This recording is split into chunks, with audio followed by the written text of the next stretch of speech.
It's good to see everybody here this morning. If you have your Bible with you, go ahead and turn to Luke chapter 7. That's Luke chapter 7. That's where we're going to park it today.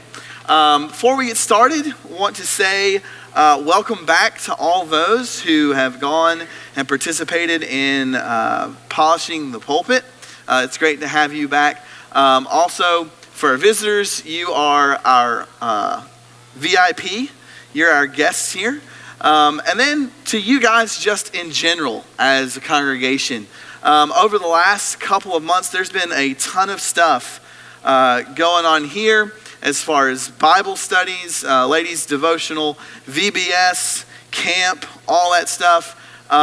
You guys are awesome because you've been making it possible for other people to be introduced to this beacon of light in the community, and for all of those who have participated in any way, shape, or form with those various activities, various events. Thank you so much from the bottom of our heart. So thank you for that. So we're going to continue in our study, the fruit of the Spirit and its impact on the family. And today we are going to look at kindness. We're going to look at kindness. You know, we live in a world, and I think it's just human nature, where everybody is dealing with stuff. Everybody has stuff to deal with. And there are multiple ways in which people deal with their stuff. Some ways are healthy ways, some ways are bad ways. And when we look out into the world, what we see is we see the way in which people handle their stuff expressed through what we call the news cycle, right? We see that. We look at that on the TV, social media, you see it. Even in our relationships with people, we see it. And if there's one thing that we can all take account of, no matter where you stand on the spectrum when it comes to religion and politics, we can understand that for the most part, our culture, and even some political science experts and historians have said, we live in a culture now that is just as divided as when the culture, our country, was divided in the Civil War, during the time of the Civil War. Now that's staggering. And that's even maybe a little bit sobering to see all of that stuff go on. And if there's one thing that our culture needs, if there's one thing that your family needs, if there's one thing that I need, if there's one thing that you need on a daily basis, it's people just long for other people to be kind to them. Because there's some people that have grown up in a culture with a background in which they got none of that. And there's some people that grew up and they say, man, that was just something that permeated my family. And so when we look at the culture, when we look at our family, we look at ourselves, there's no wonder that kindness is mentioned as a part of the fruit of the Spirit. Along with love, joy, peace, and patience. Kindness, right, is mentioned there. Goodness, faithfulness, gentleness, self-control, and all of those things, including kindness. A biblical kindness is obviously rooted and grounded in the nature of God. As we survey God, as we survey his relationship with man, would anybody argue from the text that God, throughout time in his relationship with man, has been supremely kind to us? It reminds me of the song that you're a good father. It's who you are. And as we turn our focus to kindness, and as we look at Luke chapter 7, there are obviously barriers that so many people have to being kind to other people. And this is what I mean by that. It is easy for you and I to be kind to people who are just like us. It's just the truth. It's just the way things are. And as everybody out in our world and our frame of reference deals with their battles, deals with their stuff, if we know them and we have a good, intimate relationship with them, a good, consistent relationship with them, it's going to make it easier for me to be kind to them. Because I know them. I know what they're going through. I understand who they are. I might even have a reference point of something that they've been through that we've shared together in the past. And that's just going to make it easier for me to be kind to someone. It's hard to be kind to people who are not like me. I struggle with that. We struggle with that. Our culture struggles with that. Even Western civilization struggles with that. I don't know if you've ever done this before, but if you haven't, you need to.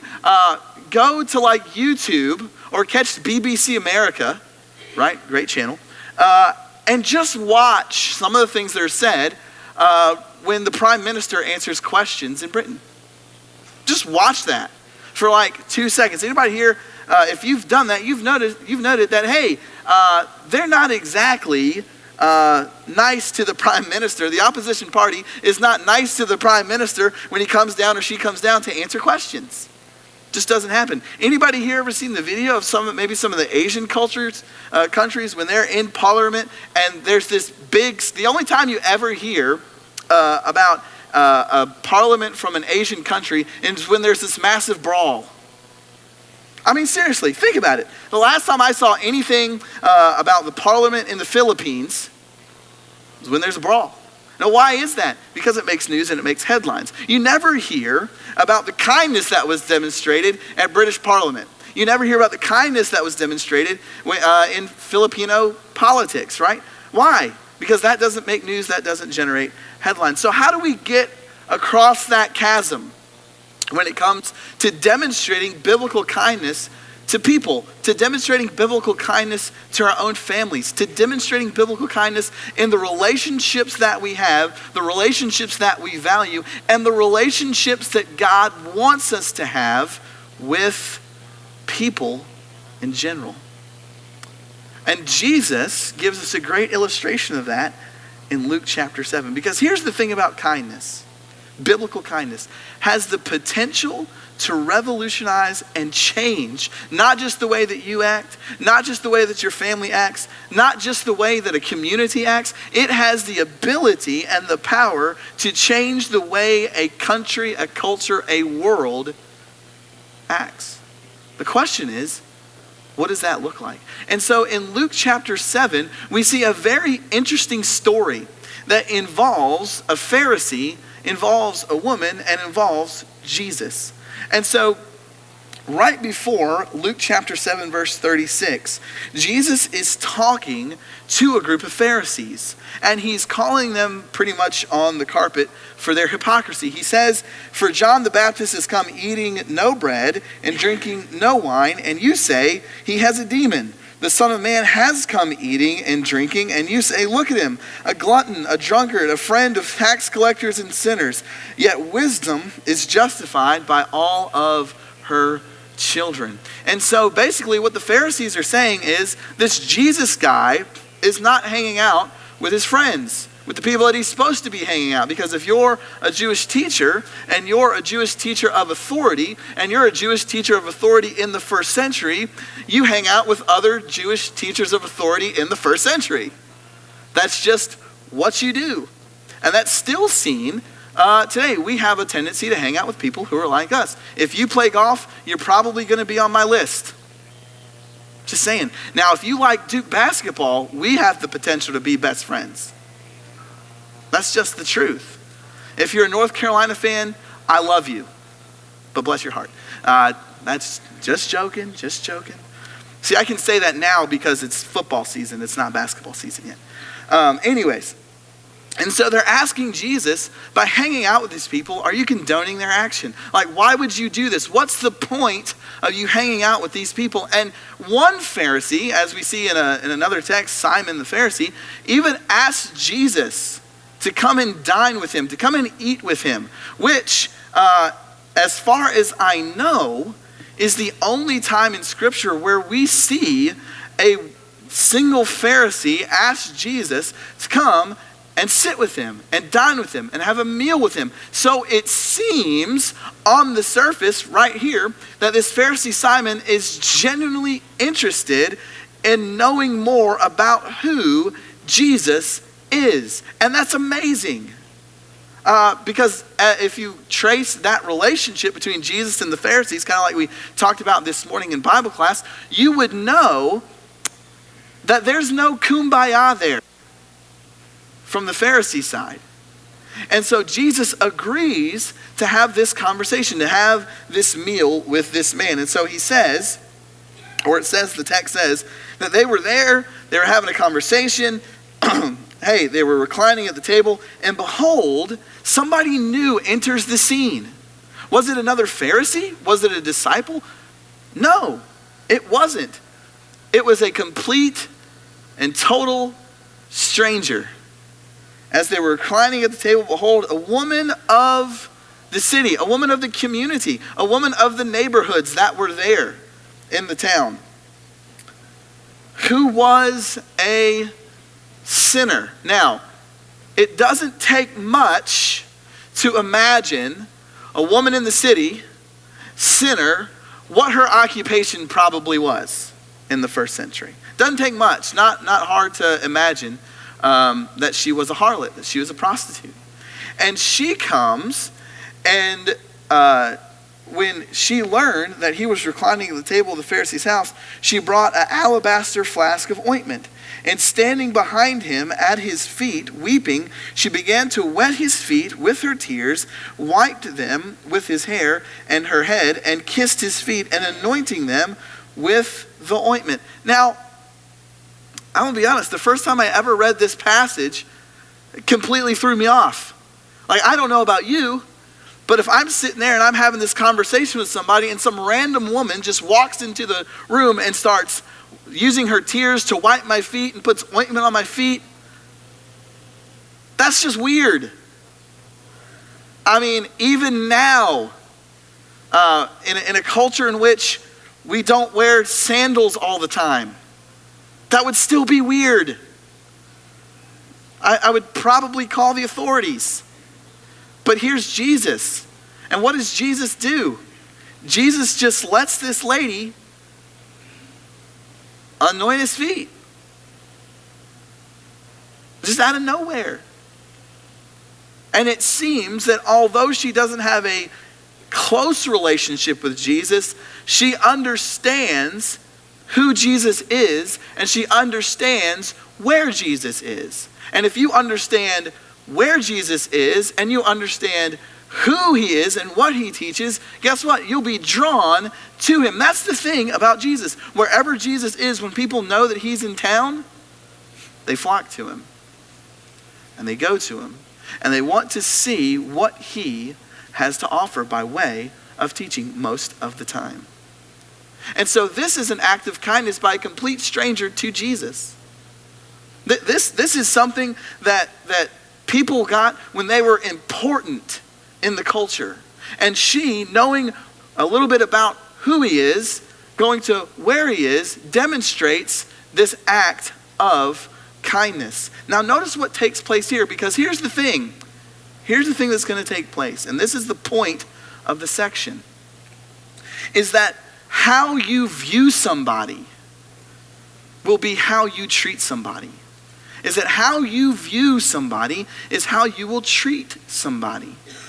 And notice what takes place. Now when the Pharisee who had invited who? Invited Jesus. The Pharisee did not send out an invitation to this lady and say, hey, at high noon today, we're having brunch, having lunch. Come on over. He didn't do that. This is actually this lady impeding on a very important conversation and a very important life moment in this Pharisee's life. And if there's one thing that drives us, you and me, crazy and bonkers, that will most likely cause us not to be kind to somebody, is that when we make a plan and somebody else barges in on the plan. Uninvited. Y'all know what I'm talking about. Y'all have had people just randomly show up to stuff you didn't invite them to. Y'all have had people just randomly knock on your door and say, hey, selling vacuums. You want a vacuum, right? That's what they used to do back before I was around. Or you have somebody knock on the door and be like, hey, we got this track you want to look at. Or, even more annoying, right? How many of y'all ever been talked to by a telemarketer at dinner time? Like, aren't you supposed to be off work? Like, what are you doing calling my house? It's dinner time. What are you doing? Click. Or some of y'all are different. Some of y'all will talk to the telemarketer until the telemarketer gets annoyed with you, and then you'll be like, now you know how I feel, click. That's how some of y'all do it. Uninvited, unneeded. And because the text classifies her as a sinner, probably unwanted by most people in the community. And notice what the Pharisee says. The Pharisee says, under his breath, to himself, if this man were a prophet, conditional statement, if he were a prophet, he would have known who and what sort of woman this is who is touching him. For she is a sinner. Translation for that culture. The sinner in God, in the Jewish eye, was someone who was unclean. Someone who didn't belong. Someone, when you were unclean, you cast them out of the city until they got their stuff together and brought them back in. This one right here is unclean. She does not belong in the city. She does not belong in the house. She does not belong in a situation, in a circumstance where she's allowed to get near this guy Jesus. And if he were really a prophet, if he really understood what God, if he was really a messenger from God, he would understand that this lady is unclean and that by touching him, he is now unclean. And see, here's the thing. When we don't understand people, and we don't understand who they are, or where they're from, or how they got from where they are, from where they were to where they are, our first reaction is usually this. It is not to take a step forward to that person. It is to take a couple steps away from that person. And basically what the Pharisee is saying here is if Jesus understood who this woman was, he would run. He would have nothing to do with her. He would actually say, don't touch me, leave the house. Because, after all, that's what the Pharisee does. And we live in a culture that we are so quick to throw rocks at things and people that we don't understand that we often take steps back instead of taking steps forward. Think about it for a second. With the advent of social media, you can say whatever you want about whoever you want. And you don't have to have a degree in it. You don't have to have studied it. You don't have to have researched it. You can just say it and let it fly without ever really seeking to try and understand people and positions. And then, when we get that in return in our relationships, in our families, at work, on social media, we say, well, I'll never, ever be kind to that person.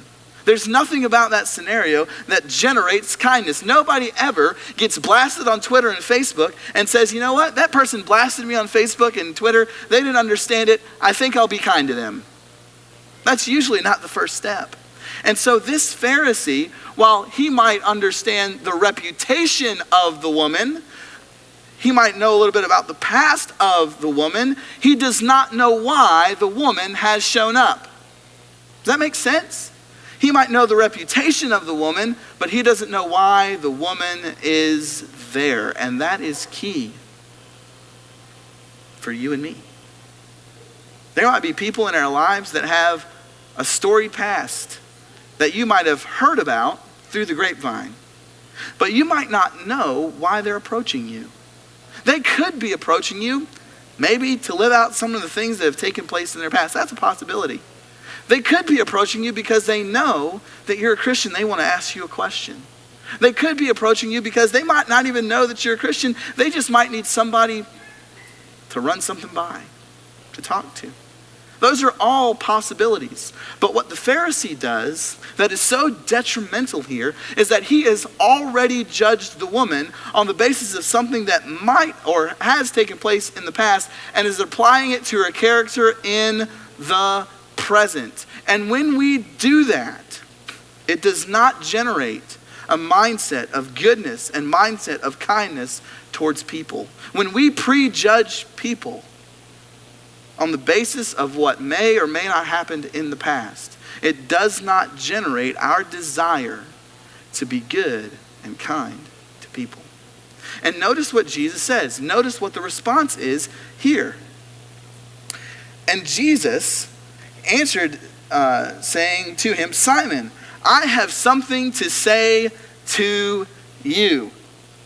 And he says, say it, teacher. Now, you can probably think that Simon's mindset is, yeah, I just said this, and now Jesus is like, hey, I've got something to say to you. And Simon's like, man, he must agree with me, because now he's going to teach me something really, really cool.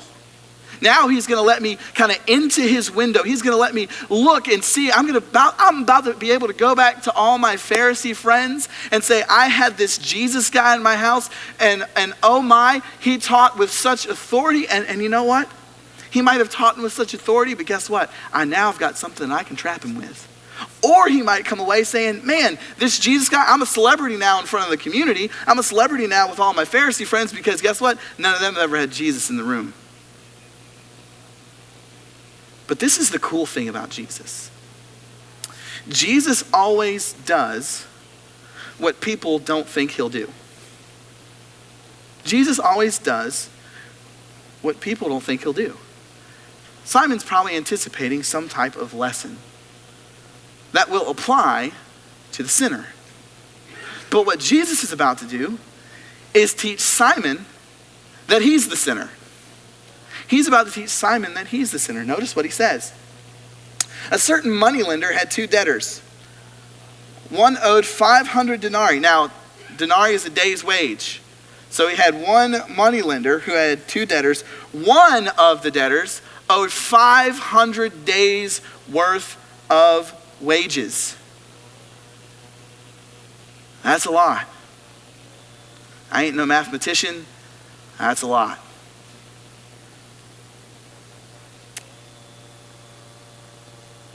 And another 50, even 50 days worth of wages was a lot back then. When they could not pay, he canceled the debt of both. And he asked Simon this very important question. So which one of them will love him more? So there's this moneylender, two debtors, one owes 100, one owes 50, and the moneylender, out of the nature and the grounding of his own kindness, says to the one with 100 who owes 100, hey, but she has wet my feet with her tears and wiped them with her hair. You gave me no kiss, but from the time I came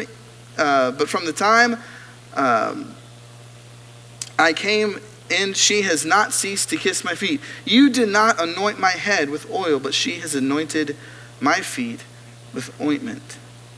Therefore I tell you, her sins, which are many,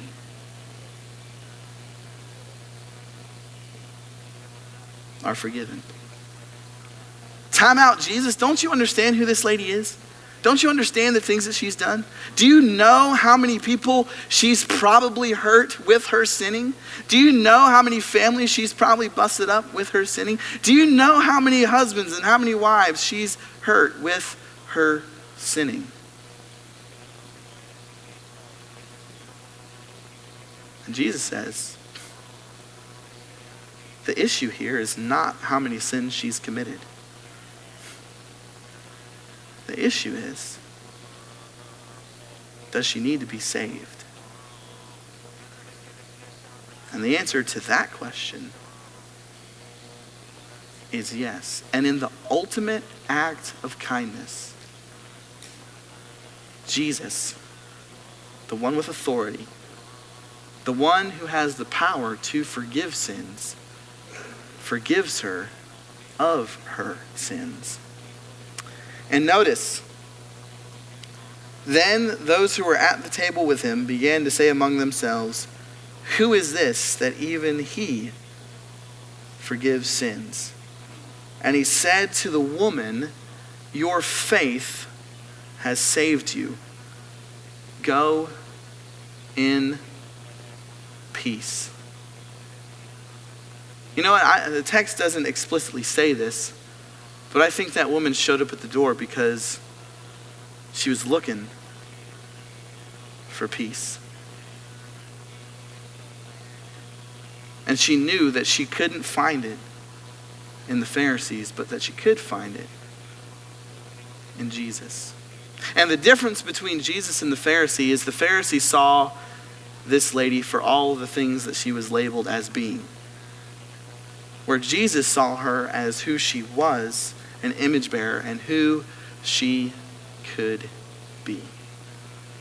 And when we see people that way, when we see people of who they are and what they could be, and with big picture, spirituality, kingdom ethic at the forefront of our minds, we won't get bogged down in all the other reasons why we usually see in culture why people don't help and are kind to one another. And I'm not saying to be kind, you've got to go and pay off somebody's mortgage. I'm not saying to be kind, you've got to go and buy somebody a new car. You can if you want to, but I'm not saying that you have to in order to be kind. Maybe all I do is go through the drive-thru at McDonald's and go through the drive-thru at Burger King and simply look at the lady and say, hey, whoever's behind me, here's a card. I want to pay for their meal. And tell them that they're loved by God. Maybe it's simply helping a neighbor out with cutting their yard. But even those acts of kindness demonstrate to people that they are loved and that no matter who you are and no matter what you've done, that the image bearers and the people that call themselves Christian want to see them and work with them on the basis of who they are and what they could be rather than what they've done. And when we do that, and when you do that with your family, when you do that with your relationships, when you do that at work, when you do that at school, you know what takes place? Not just in everybody else's life, but in my life. You know what that generates? Peace, perfect peace. And if there's one thing that this world needs, if there's one thing that you need, if there's one thing that I need, if there's one thing that everybody who's ever lived or will live needs, it's the kind of peace demonstrated by Jesus. But that can only happen when we begin to move towards people rather than away from them.